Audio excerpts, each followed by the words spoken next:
Hello, everybody. Dave Neal here, stand-up comic and host of Bachelor Nation News. This is a voicemail video. You guys get a chance to call in with your voicemails, 401-213-9828. They range from thoughts on Cassidy, on Clayton season, thoughts of Clayton being an entertaining season, and also Tayshia and some other conversations. So let's get right into it. Again, if you want to call the voicemail line, 401-213-9828. We might have some more content coming later today, so hit the subscribe button if you haven't already, and you can be a part of that conversation. All right, let's get into our first video here from Courtney our first voicemail from Courtney in South Carolina. Hey Dave, it's Courtney from South Carolina.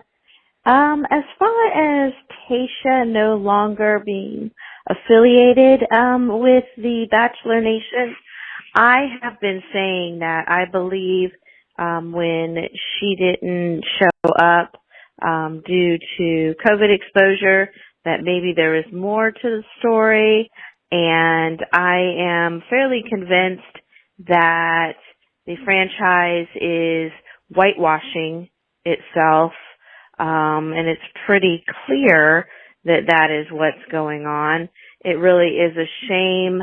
We started to think maybe they were actually, doing something, coming to recognize what they needed to do to be inclusive, and now it seems like they've taken so many steps back. I'm enjoying what you're doing. Keep doing what you're doing. Courtney out. Thank you so much, Courtney in South Carolina, accusing the producers of whitewashing and thinking that there was more to the story. I do agree there is more to the story. As far as producers going with Kaitlyn Bristowe over Tayshia Adams, we know that they said it was because Tayshia was exposed to COVID, but then 2 days later, of course, she took a flight across the country anyway. She could have got negative tests. There could have been so many different things that could have helped the situation.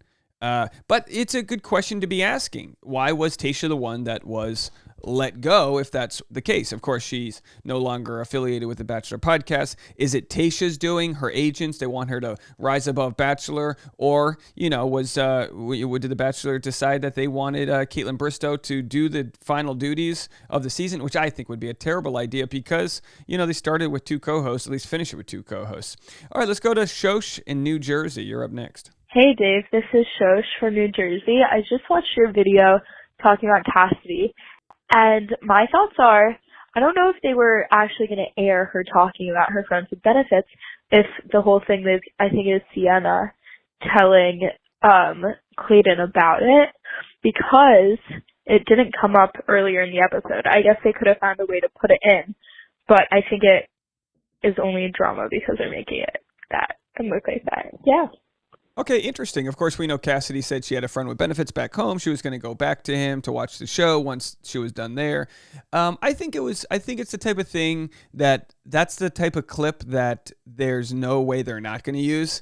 You know what I mean? That was a pretty salacious clip. And I think the producers never take for granted how the season's going to go. So they're going to throw as much gasoline onto that bonfire as possible. As far as them not teasing it ahead of time, it was one of those things that they probably decided it would be a bombshell that would last 1 or 2 episodes. And then after that, they would kind of move on. Kind of like we had Jamie and Michelle's season. It lasted a couple episodes, but it was a early to mid-season drama. And then once he was gone, it was over. So once Cassidy's gone, if that's what's going to happen, they'll just move on to the next thing. All right, let's go to Pennsylvania. Bobby, Harrisburg, Pennsylvania. And this dumb guy on Bachelor now, if that girl was dating somebody and was still talking to that person and he still keeps her, whatever he gets, I think he's going to deserve.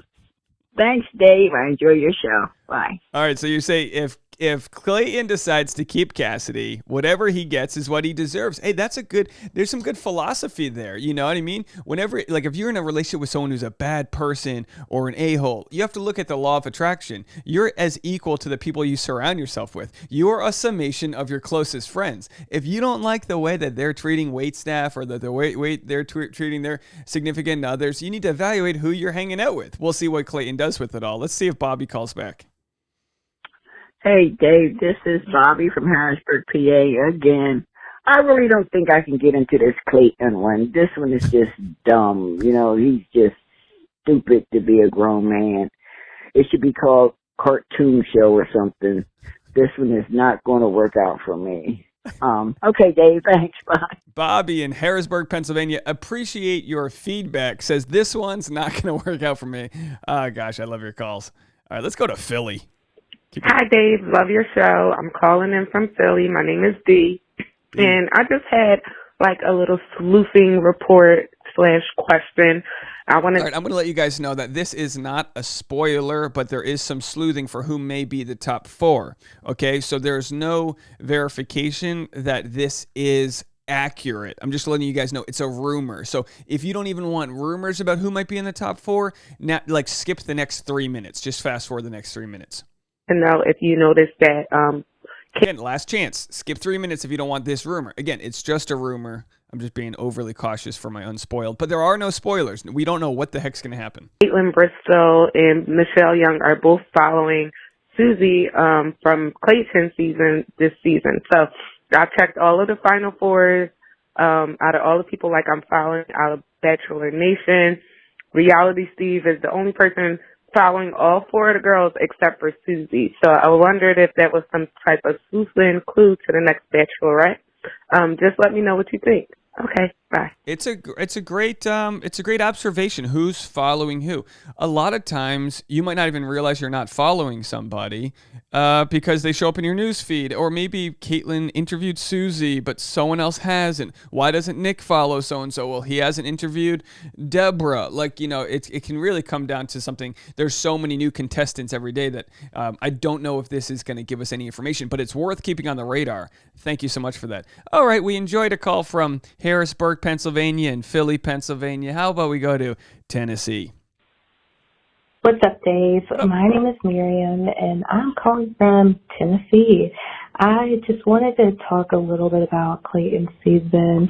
Honestly, there's a lot more entertainment than I really was expecting. I think he's doing a very good job thus far, especially where we already have that spoiler that's out and she does go home. So he does have the courage and the confidence to make the big moves when he needs to. So I'm excited to see him find love. Yeah, I mean, thank you so much for the call, Miriam in Tennessee. Like I've said before, we always wonder, why did he pick so-and-so? Well, they do psychological evaluations. They know about their attachment styles, their maybe codependency, or the way they show love, or what they're willing to do, or maybe how agreeable they are with producers, how agreeable they are to do whatever the producers say. And that's important when they're putting a lot of time, energy, and money into their lead of the show. So I think we can all agree there's pretty good entertainment happening, whether it's the show we want, it's the show we got. Let's go to our next voicemail. Sherry in Delaware, you're up. Hey there, fellow Rhode Islander. It's Sherry Ellison. Howdy. Calling you from beautiful central Delaware. I am trying my best to remain in an attitude of gratitude right now. It has nothing to do with The Bachelor. It has to do with our having dealt with a power outage. It was only about an hour and a half today, from noon until 1:30. But what has not been restored is my internet connection. I am dead in the water here. I can't see squat, to use the vernacular.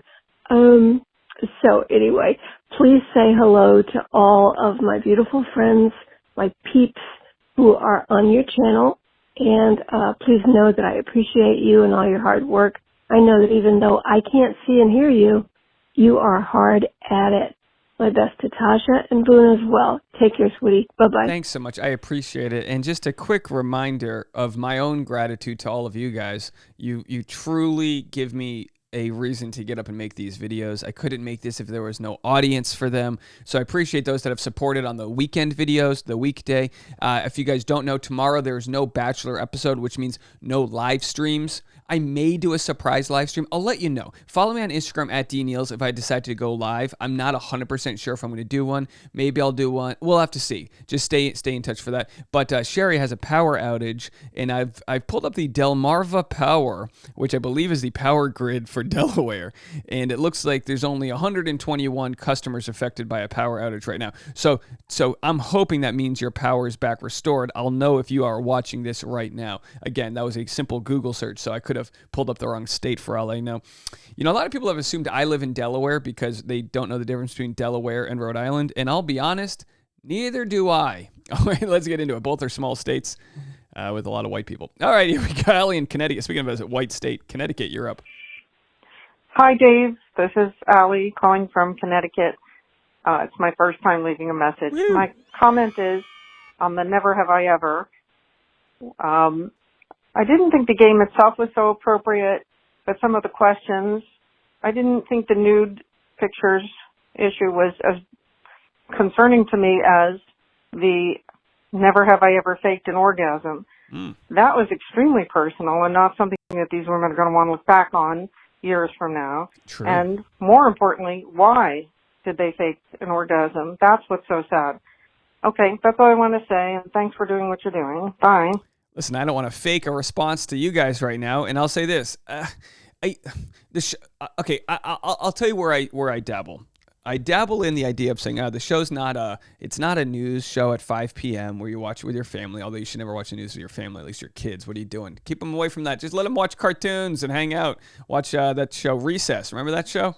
Great cartoon. But on the same time, it does force them into a position where it's like, A, they signed up for it, but B, they're talking about their certain orgasms or never have I ever ghosted somebody or cheated or all these different things. But then again, it's also a show that has a fantasy suite. So it's like you either agree to be let into your sexual life or you don't. But I understand your point. I just wonder where that line is. Like if, and I know this because of the critiques that I get, but if I listen to every critique I ever got, I would just have a show where I go, hello, I'm Dave. Bye, everybody. Like I could, you know what I mean? So I understand the criticisms. And at the same time, I don't know where the barometer is, the morality barometer for what they should and should not do as far as group chat games go. But I totally understand. I mean, it's like, it's one thing to agree to spend an overnight with somebody on a show. It's another to have lie detector tests that say you cheated on someone and then we find out it was just a third grade romance and there was no actual cheating, or